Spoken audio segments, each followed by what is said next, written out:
Hi guys, I think I need to change Fool of the Week because as soon as I drop one video, another individual pops up. And in this case, it was Kemi Badenoch, the leader of the Conservative and Unionist Party. The Unionist part will be important in just a moment. So, two things about Kemi. First of all, she's a Brexiteer and still thinks Brexit was a good idea. And second, she doesn't do gaffes.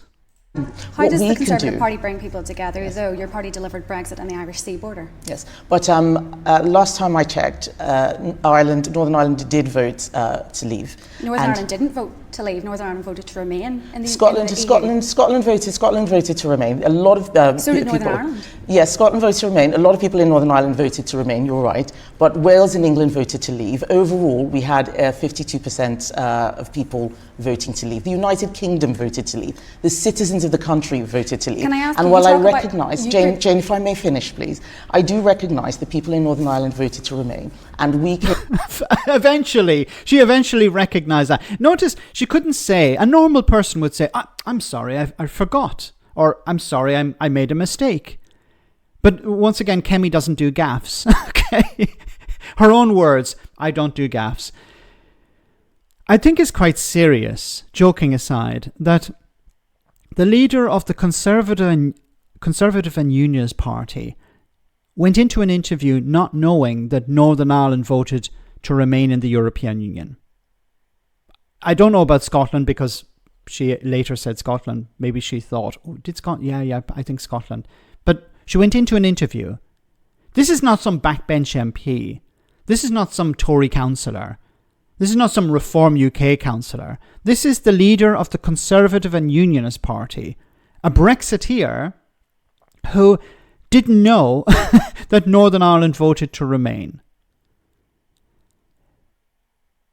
You know, if it was some county, I didn't know that this county voted to remain. No, we're talking about Northern Ireland, which has been fundamental when it comes to the whole issue of Brexit. What was going to happen with Northern Ireland? Were the people of Northern Ireland going to be consulted when the UK left? No, she used the old Brexiteer trope. It doesn't matter how people voted. All of the UK was decided by Westminster. So it doesn't matter. Like, why did she bring up that England and Wales voted to leave, when then she jumped to the next line of, well, you know, we left as a UK? Then what was the point in bringing up that England voted to leave? It's irrelevant if you're just taking it in the context of the entire United Kingdom. I've said before, unionists in Northern Ireland who supported Brexit, not all unionists did, but the unionists in Northern Ireland who supported Brexit constantly talk about how Northern Ireland is not important when we talk about how the UK voted in Brexit. But when it comes to how the Northern Ireland Protocol is implemented or the Windsor Framework, then the unionist community in Northern Ireland need to be consulted. Northern Ireland needs to be consulted. So they pick and choose which times Northern Ireland is consulted. When it comes to Brexit, irrelevant. Okay, when it comes to implementing things as a result of Brexit, then Northern Ireland needs to be consulted, or more precisely, the unionist community need to be consulted. Came up with a settlement, wasn't perfect, but to try and make sure we had a way of Northern Ireland getting the best of both. Still in the United Kingdom. You unpick the Windsor Framework. Is that still your position, given how unionists feel? But Jane, I am the new Conservative Party leader. The party is under new leadership. I'm not here to talk about what the Conservative government did. We are out of office. But you are asked about what you would do, not what the previous government did. The previous government implemented the Windsor Framework as a result of the issues within the Northern Ireland Protocol.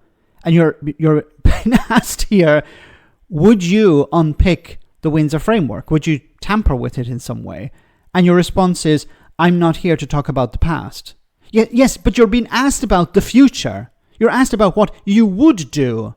Do you understand the difference between did and will? Okay, we're not interested in what the previous government did. We're interested in what you would do if you were Prime Minister. Now, I don't think she's ever going to become Prime Minister, but journalists have to ask these questions. And she doesn't seem to understand. No, I'm not going to talk about the past. Yeah, well, we're not interested in the past. We're interested in the future, and you won't answer that. But when it comes to the ECHR, it seems since this interview, Kemi Badenoch has come out and said that she would support leaving it. So here we go again. Would the people of Northern Ireland be consulted? No, they would not, in the same way as they were not consulted when it came to Brexit. But she's talking about unity here. It's a joke. It's a joke party at this stage. The Conservatives are just attempting to out-Farage. They hear Farage says, I want to leave the ECHR, then we better do it too. You're asked about how would this impact the Good Friday Agreement? I don't know. Did Northern Ireland vote to leave or remain? I don't remember. Okay. From the Conservative and Unionist Party leader. I don't know what else to say. She doesn't understand Brexit. She doesn't understand Northern Ireland. She doesn't understand the ECHR. She doesn't understand the Good Friday Agreement. She doesn't understand a lot of things, it seems. But she still thinks that she doesn't do gaffes and she wants to be the Prime Minister one day. Let me know in the comment section, guys, what you think. I'll see you in the next video.